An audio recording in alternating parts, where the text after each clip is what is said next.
Bam! Hello everyone and welcome to another video. Today we're going to be covering the topic of bulking. So this video is not going to be very entertaining, so if you've come here for a simple dopamine hit, then please leave, because the purpose of this video is to educate you guys. So if you want to start a bulk, then I advise that you stay through and watch this whole video, especially if you're new to bulking, because there can be a lot of tricky things and a lot of hurdles to overcome that you don't realize until you actually start doing it. With that being said, let's get straight on to it. I'm going to put the camera in this corner here, behind the light there, and therefore the lighting's the best. And then we're going to cover the first topic, which is what a bulk actually is. Okay, for those of you who are new to actually bulking, let me explain to you what bulking actually is. So bulking is being in a calorie surplus, and what that means, so say you eat 2,500 calories a day, and when you eat that amount you don't gain or lose weight at all, and adding calories to that, so you gain weight, means that you're in a calorie surplus, meaning that you're bulking. Bulking is just eating more calories than your body burns,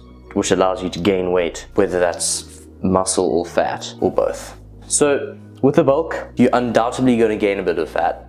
That's just kind of what happens. That's why we go in bulking and cutting phases. That's why no one just bulks and never cuts. It's because you gain fat when you bulk. So people go through the process of cutting, so then we get rid of the fat, so that when we bulk again we don't get extremely fat, and we hold the muscle when we cut, but we just lose the fat, and then when we bulk we gain both. So it's kind of like the graph of like muscle and fat kind of goes like this, and then cut, and then like that, and then cut. You know what I'm saying? Does that make sense?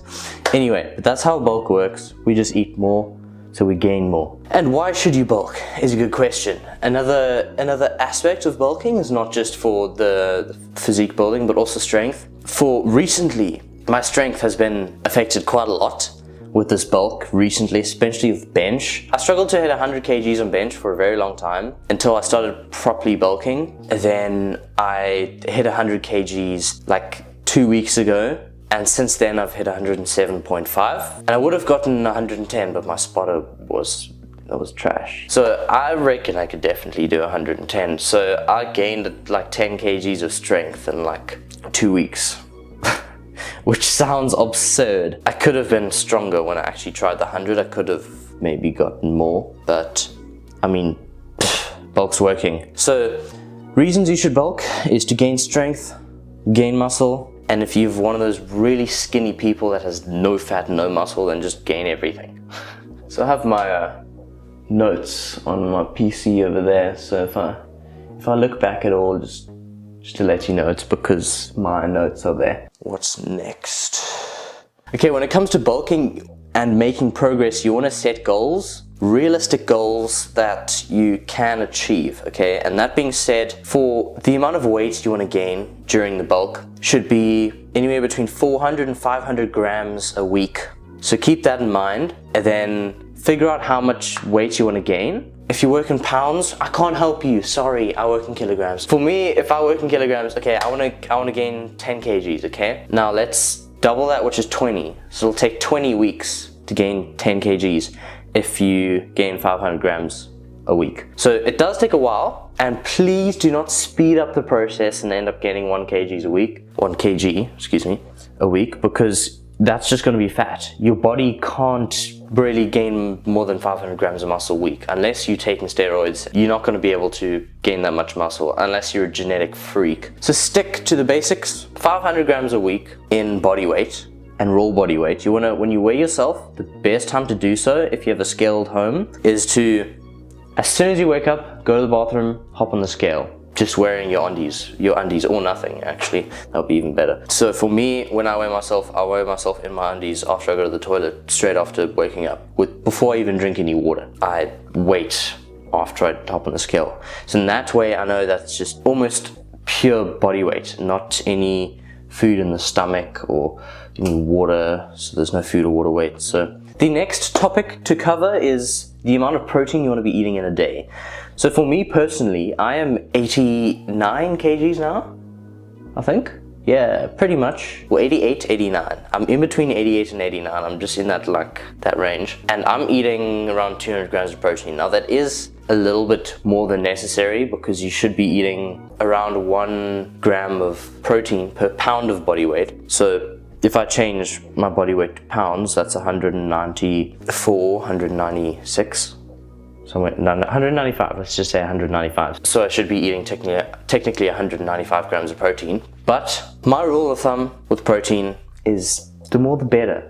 Obviously, you don't want to go, obviously for me, I'm not going to eat like 400 grams of protein a day because then my kidneys are going to get destroyed. I think it's your kidneys that get destroyed. So if you have excessive amounts of protein, then your kidney will suffer. But that's being extreme here. For me, I mean, sometimes I have like 300 grams of protein a day, and I mean, it's not a problem. The only challenge really is to get enough. So if you can get a little bit more, then there's no harm, really. I generally aim over 200 grams of protein a day. Then I know I'm over my minimum, which is like 195 or something. And for any of you watching, I recommend if you in anywhere between 160 and 200 pounds, just aim for over 200 grams of protein. That's just a good ballpark to try and hit, because even if you are 160 pounds and you eat more protein than you need, there's no disadvantage to having excess, if you know what I'm saying, unless it's a huge amount of excess, then you're gonna have kidney problems. But generally speaking, you're not gonna get that. But generally, ballpark is 1 gram of protein per pound of body weight, and then add some extra, because for me, my rules, that just works, okay? What's the next point? Okay, let me change the position of the camera here, shall I? It's getting rather hot inside in the sun there, so let's find a different position to put the camera. Oh, actually, here's a very good place. So the next topic I want to cover is macronutrient ratios. For some reason, people really over-analyze this section. In my mind, I'm trying to hit 4,400 calories a day with over 200 grams of protein. As long as I get the protein and I get the calories, I don't really care too much, to be honest. As long as it's not the majority of the calories filled up with fat, then, I mean, it's fine. Ratios don't really matter that much. As long as you get carbs in, you get protein, and you get fat. Reach your protein goal, reach your calorie goal, and make sure there's carbs, then you should be fine. As long as, because your muscles use the protein to recover, it uses carbs for energy. Yes, it does. I mean, but it really doesn't matter too much. As long as you get a lot of carbs in before your workout, so it can really fuel you. Next point. Okay, for meal planning. So this is where a lot of people fumble off when it comes to actually tracking your foods. So what I do when I'm changing up my diet, I'll track it every day until I hit the exact sort of macros. And then I'll eat the exact same things, but I just won't track it because I know it's the same thing. It's going to be the same amount of calories, same amount of protein, whatever. I don't care because it's going to be the same thing. But that being said, you should still track everything if you really want to make the best progress, because technically I could make better progress if I tracked every single thing I ate every single day. I would make more progress, but it's just a bit of a mission. And especially because I eat every 2 hours, that's going to lengthen the amount of time it takes to eat food, meaning I might not have time in my day for anything else. So yeah, that being said, track your food, but not all the time. You can track it when you change things, but make sure you eat the same as what you did when you tracked. So don't track things, especially if you're on a cut. If you're on a cut and you track things, and then the next day you'd be like, okay, I don't have to track because I tracked that, and then you just eat more of the same things, then obviously that's just going to reset you back. So be reasonable. If you want to make progress, then be willing to make progress and stick to that diet, and it's gonna show, I promise you. On to the next topic. Okay, the next topic is supplements. So before I go into supplements, let me just tell you guys that you need to drink a lot of water, because your body's processing a lot of food, and having a lot of water really helps it flush some of that food through. So drinking a lot of water is a big key. So that being said, let's go on to supplements. For me personally, I've actually stopped taking protein powder, and I'm not saying this because you should, but for some reason the protein powder that I always take has started feeling funny in my stomach, like it's got some sort of dairy feeling. And by the way, I'm not very good with dairy. I only have fat-free things, fat-free milk, that is, because dairy doesn't go down well. So that being said, I don't have protein powder anymore, and I'm still getting my protein in. So I'm not saying don't take protein powder. It's an optional thing, and it's easy to get 20 grams of protein with a protein shake. And I mean, I would recommend it because it's easier than anything else really to get a solid amount of protein in. You just chuck some powder and water, or milk if you're one of those people, and then just chug it down. So it's an easy way to get protein in.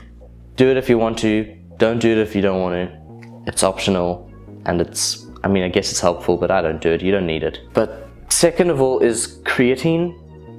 Creatine, guys, there is absolutely no reason that you should not be taking creatine, because there are only benefits. There are no side effects. The only reason not to take it is maybe you don't want to spend an extra little, I don't know how much it is in dollars, but anyway, the only reason you shouldn't be getting creatine is if you can't afford it. But it's cheap, and you only buy one like every 2 months because of the amount that comes in each container. There is no loss to it. You get strength gains, you get gains.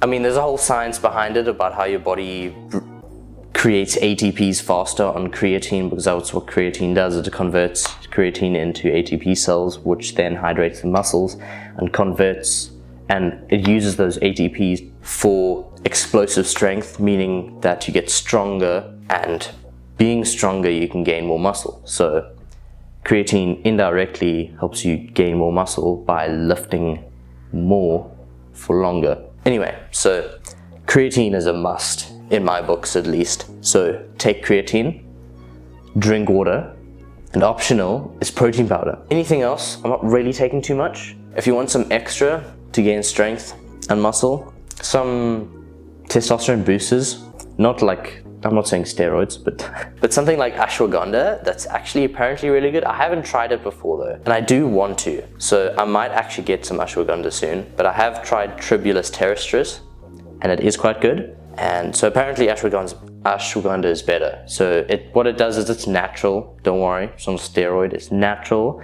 It's basically a type of plant that's in a pill. You take it, your body digests it, and when it does, it basically boosts the amount of testosterone you naturally produce. So it's the opposite of a steroid, basically. So that being said, that's the supplements part covered. So next is if you're going through a bit of a tough period in the bulk where your stomach is just hating eating food, and I had this recently, where you get to the stage where you can't put down like even half of the meals you would eat on a regular basis. And it's like, it's clear because you get to this, we used to eat those meals really easily and just used to down them, well, reasonably easily on the bulk, and then you get to a stage where you're eating like half the amount and it's still difficult. Then you know there's something up. What I actually did when I got to that stage, I actually made a video on it. I did a 3-day fast, and it really helped. It like fully reset my stomach. And yes, without eating anything for 3 days, it takes a little bit to stop eating the right amount again, because you can't just start eating 5,000 calories straight after eating nothing. You phase it in a bit, but now I'm back. It took like half a week to get back to eating full bulk mode. So I didn't actually, at the end of my fast, I lost maybe 5 kgs, and then I gained it back in a week because I got back to my peak bulk. So it doesn't matter really. I lost a little bit of fat, but then from the fast, but I didn't lose any muscle. And then when I reset, I just gained the fat back, and obviously I didn't lose muscle. So there was no change to my physique at all, and there was no strength difference either.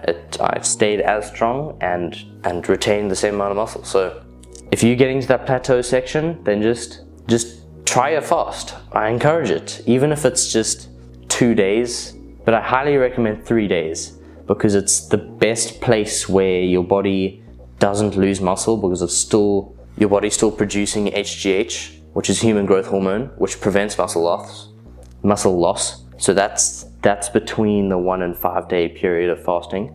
So you could go more, but then again, you risk potential huge muscle loss. So I don't want to do that. So I just did 3 days, and it worked perfectly fine. If your stomach is struggling, just don't eat anything for 3 days and then start eating again.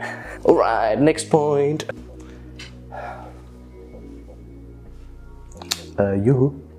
Okay, next topic we're going to cover is body dysmorphia. Guys, it comes. You gain fat, you do. And it gets pretty bad. Let me zoom in a little bit. and then walk a little bit further. There we go. It gets pretty bad, it does. Trust me, I mean, I've been bulking for a very long time and I feel fat all the time, especially at home. When you're at gym, no matter what diet, you just kind of feel the better part of that diet. When you're on a cut, you just feel shredded, but when you're at home, you feel skinny. And then when you're on the bulk, when you're at home, you just feel fat. And when you're at gym, you feel huge. You know, it just happens. And you just got to trust the bulk because you are gaining muscle. Even though you're gaining a lot of fat, you are gaining the muscle. And the longer you do the bulk for, the better your cut will be. You just gotta trust it, and you just gotta realize that this fat's gonna come. It's fine, just deal with it. And then when you get your cut eventually, then it's gonna be really good because you put through with the bulk, and so you're gonna have a lot of muscle. So when you cut down, it's gonna be a lot more impressive than if you just gave up now. With that being said, bulk and keep bulking. You will gain fat, get used to it. You are gonna feel terrible sometimes, get used to it. It's fine. It's short-term sacrifice for long-term gain. That's the game of life, dude. So with that being said, I'll leave a link to an app that I use, or I use Android, so if you have an iPhone, then just shame.